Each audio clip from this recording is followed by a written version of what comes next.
Hey, what's going on, you guys? My name is AzN3AlK0, and I've got you guys the newest submachine gun released for just today for the new preview sneak peek sale, and it's a new standard submachine gun called the Magpul FMG-9. And some of you may remember this gun, this infamous machine pistol from Modern Warfare 3. If you guys have ever played Modern Warfare 3, you would know that the FMG-9s were the troll weapons, the troll secondaries, as they would pretty much be like death lasers up close, and they wouldn't be as useful at range, but in close quarters, probably only like the striker shotgun could beat it. But even then, it's like a far catch. But anyways, now that Nexon has taken a leaf out of Activision and introduced the Magpul FMG-9 as a submachine gun, not a machine pistol, because that'd be overpowered. Let's just start into this review.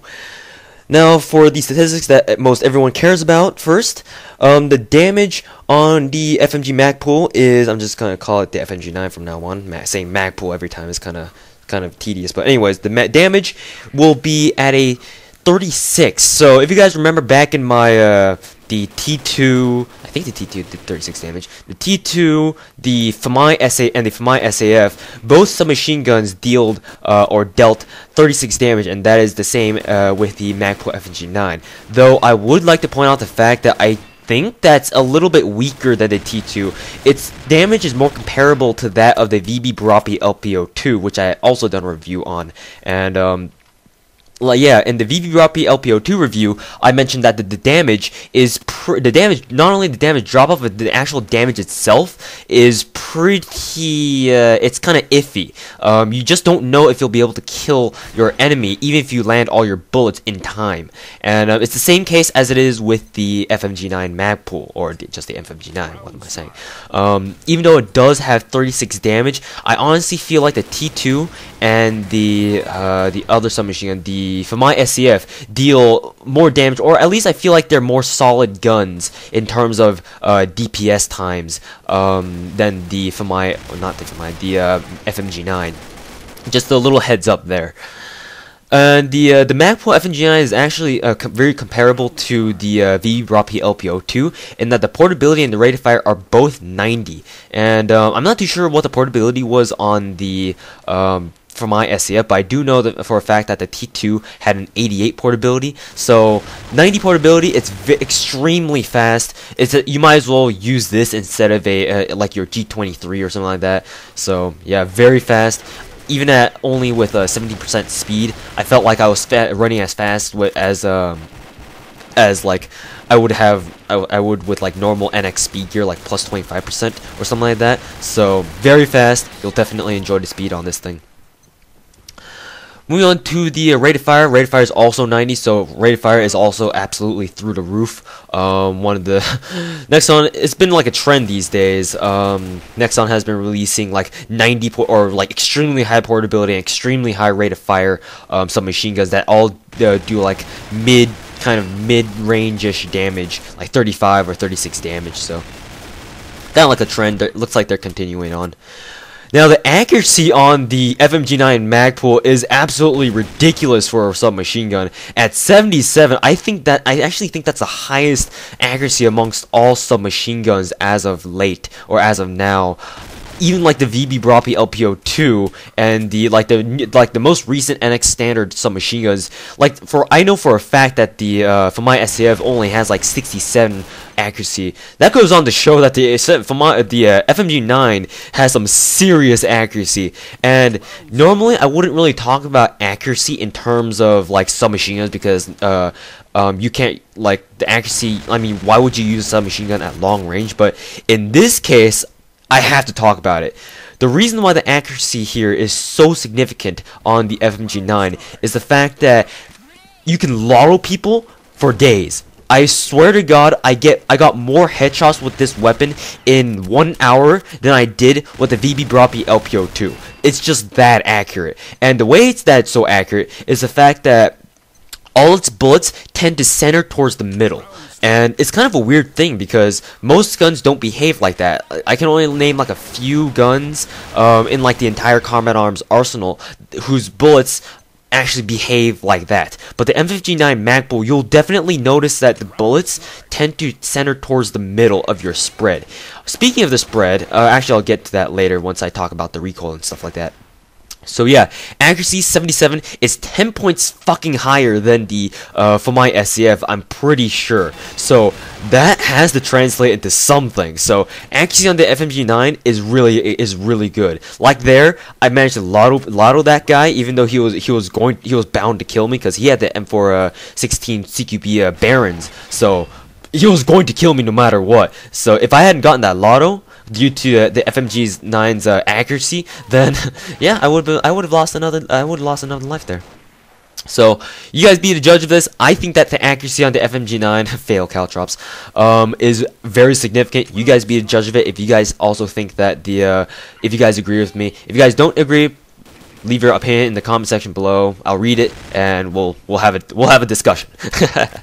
Anyways, moving on to the recoil. The recoil, it says that it has a recoil of 60. Now, per shot, it actually does have extremely low recoil. I mean, for a submachine gun that has 90 rated fire, this is exceptionally low, and the stats do kind of indicate this. However, in practice, your overall recoil, speaking like from a general point of view, is going to be is going to be on the heavier side. Not as heavy as other submachine guns per se, like the T2, because the T2 I think had like 66 recoil, and you could notice the recoil on that thing. But the FMG-9 Magpul, the recoil isn't as difficult to manage as per se compared to the T2, but it's definitely there. So don't think that like just looking at the stats is like you can say like, oh, the FMG-9 has really low recoil. Well, that's partly true. It does have very low recoil, especially coming from like T2 backgrounds, but don't count it off as like, oh, it's like a laser gun. So because it's not. There's definitely recoil to this, and but at close range, it's low enough so that you can just completely ignore it at close range. It's just that middle range and long range, you kind of have to give it like a heads up warning, something like that. Though, if you saw me get the last kill right there, he was at kind of middle range-ish distances, and I was going full auto. I wasn't even trying to pull my mouse back, and the FMG-9 didn't really kick around that much. So recoil at 60 is actually a pretty accurate description, and I'm loving the recoil on the FMG-9. Now moving on to the recoil spread. The recoil spread itself is actually very low, just true to its 60 statistic.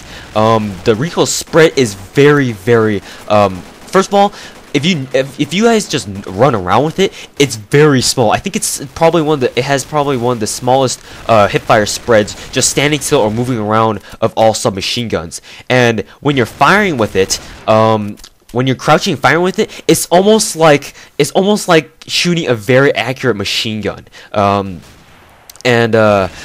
What is it? If you move around with it and spray, then its recoil spread is probably the lowest amongst all submachine guns. I'm probably taking it to a stretch here, but I don't know right off the top of my head if there's any other submachine gun who has a better spread pattern and better like maximum spread than the FMG-9. It's actually very much so geared towards middle range combat, but because of its kind of iffy like damage drop off and kind of poor performance at range, I don't know if middle range combat is the best idea for it, but if you want to go for those headshots, then middle range combat is definitely a good idea, because in this gameplay you'll see me get quite a few headshots at middle range, so quite reliable in that respect.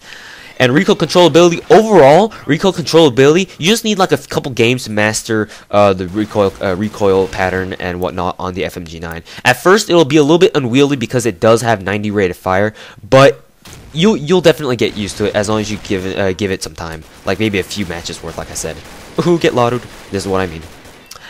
Anyways, the Tapfire ability is honestly really hard.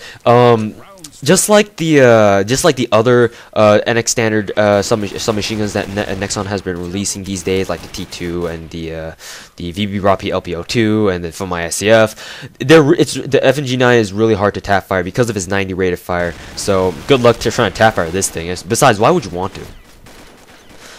Moving on to the sprint drawback. Now the sprint drawback is actually kind of bad on the FMG-9.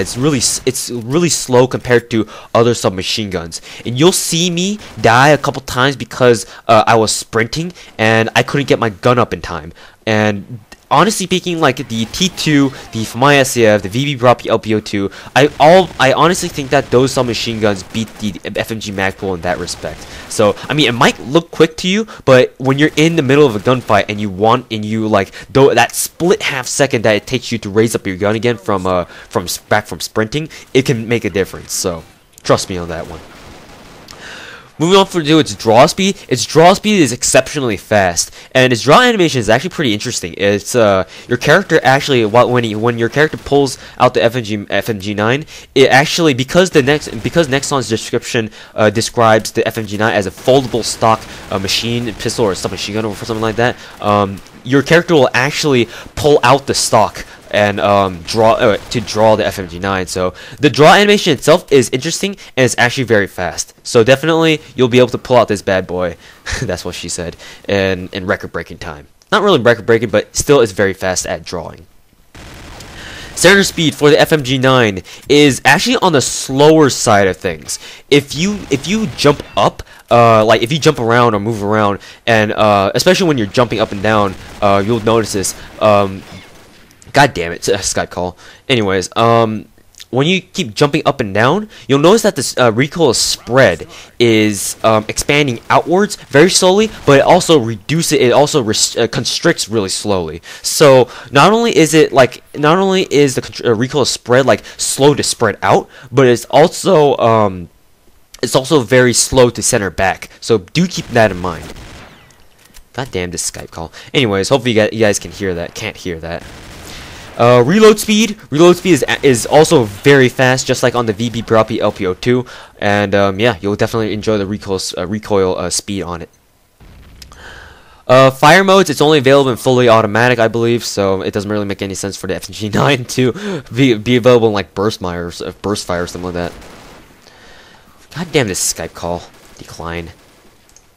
Anyways, the luck on the FMG-9, because its accuracy is so good at 77 and its spread is so like noob friendly at the same time, that means that you'll be able to get lottos like crazy as long as you aim towards like the general head area of your with your FMG-9. Not only with the 3 factors in mind, the 90 rate of fire, very good recoil controllability, and what is it called? What was the last one that I wanted to talk about? And basically like just the general performance of the FMG-9 in general, you'll be able to hit lottos like crazy. And you see me, I think like almost half my kills are lottos themselves. So goes on to explain that, right? So. And so basically its luck extremely high, probably the highest amongst any kind of weapon in combat arms. Ammo capacity is at a standard 30 rounds per magazine and 90 in reserve, so nothing too special there. Ammo attachment options, actually key physical characteristics. It looks if you guys have ever played Modern Warfare 3 and you have used FMG-9 9s before, then it looks almost exactly like the FMG-9 from Modern Warfare 3. So I mean, in that respect, it's not really surprising. Muzzle noise, I think it sounds exactly like the same as the FMI SAF. So if you guys have used the FMI SAF before, then you'll notice that it has an identical kind of muzzle noise. So attachment options, this is where it gets kind of interesting. You can't attach sights nor magazine modifications on the FMG-9, and the I don't know why, but you can only attach suppressors on the FMG-9. So take it as you will. Yeah, you can only, like I said, you can only attach what is it called, suppressors onto your FMG-9. So unfortunately, it's like the FMI SAF where you can't. I don't really like the FMI SAF in the fact that you can't really put an extended magazine on it because that would be great, but obviously for balancing issues, Nexon won't let you put a extended mag on this, so you're gonna have to deal with the 30-round magazine, and trust me, you're going to run out of ammo quickly. With that 90 rated fire, yeah, you'll definitely burn through ammo real quick. Moving on to the whether or not it's fireteam worthy. I honestly haven't used it in fireteam yet, but I don't see it as a very practical weapon in fireteam, unfortunately, because its damage is just not. It just doesn't do justice in fireteam. So unfortunately, I can't really see you use it in fireteam, so I don't recommend it. Quarantine, definitely. Very high portability and very fast rate of fire will keep those zombies at bay, especially when you're free running. So definitely a very handy submachine gun. Frank personal opinions. Basically, my thoughts on the FMG-9 can be wrapped up like this. Go watch my VB Broppy LPO2 review, and all the problems that I have with VB Broppy LPO2, you can apply it to this this review on the FMG-9 Magpul. Though I would like to emphasize the fact that because the FMG-9 Magpul does have +1 damage over the VB Broppy LPO2, it does have better damage over range and thus a better DPS time. But it still suffers from the same general problems that the VB Broppy LPO2 has. So unfortunately, it's a very fun gun to use, don't get me wrong, and it is worth your NX to buy, but honestly, I don't recommend it for like everyday practical use. Like, it'll never stand up to the usability like as the G36 is. I'm probably comparing two like really different guns right here, but I'm just trying to make a point.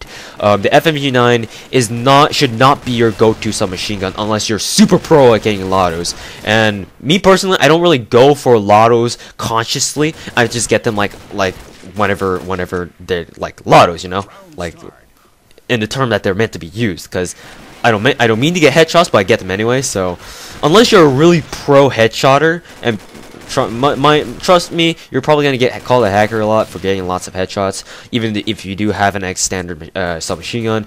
But all in all, I don't really recommend this. The FMG-9, although it is a very interesting and very fun gun to use, definitely suited towards the rusher classes, obviously. But in the end of the day, would I recommend it to you? Not really. So unfortunately, if you guys kind of like looking forward to the FMG-9 to be released, because I do believe that Nexon kind of gave a sneak peek preview of it in their live stream in the beginning of February. Unfortunately, it's probably not as good as you guys probably thought it was.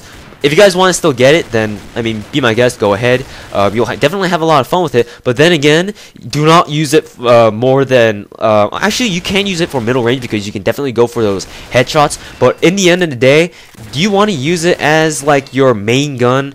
Not really. So, anyways, guys, that's my review on the FMG-9 Magpul. Hopefully you guys have enjoyed the super long episode, because I did have a lot to say on the FMG-9. It's definitely a very interesting weapon, and I'm pretty glad they actually brought it over from Modern Warfare 3. I don't know if it was intentional or not, but obviously it was, because, you know, I mean, for God's sake, Combat Arms has been leeching off Modern Warfare for the past like year or 2 years now. Ever since Modern Warfare 2 came out, they put in the ACR, the Chris, basically a TDI vector from Modern Warfare 2, the Intervention, which we call the M200, all that good stuff. So I kind of like the fact that they're bringing in guns from other platforms, especially like, you know, the Modern Warfare franchise. I can't speak today, but I'm glad. At the same time, I'm also glad that they didn't make the FMG-9 like super overpowered like it is in Modern Warfare 3, where if you're close range, you have them akimbo, you're gonna tear through people like no other.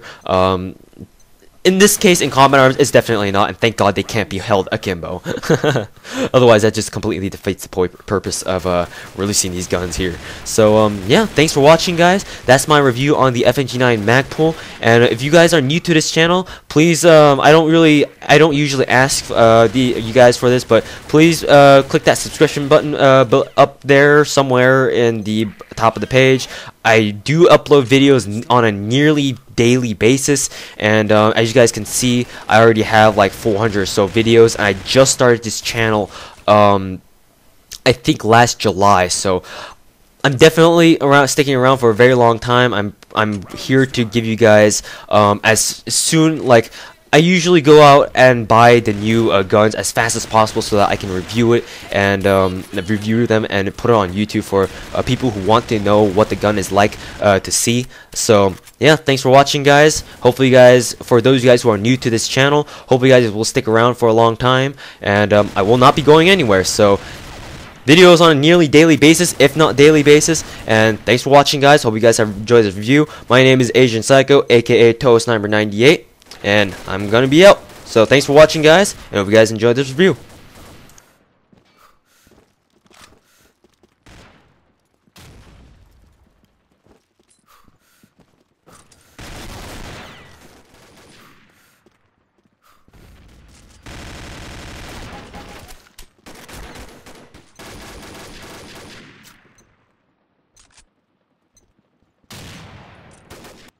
Round start.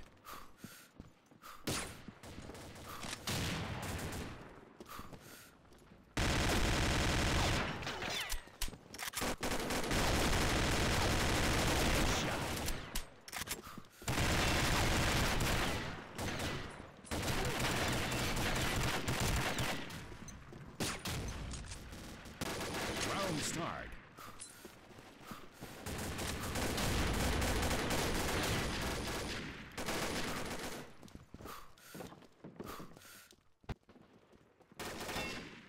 Alpha team wins.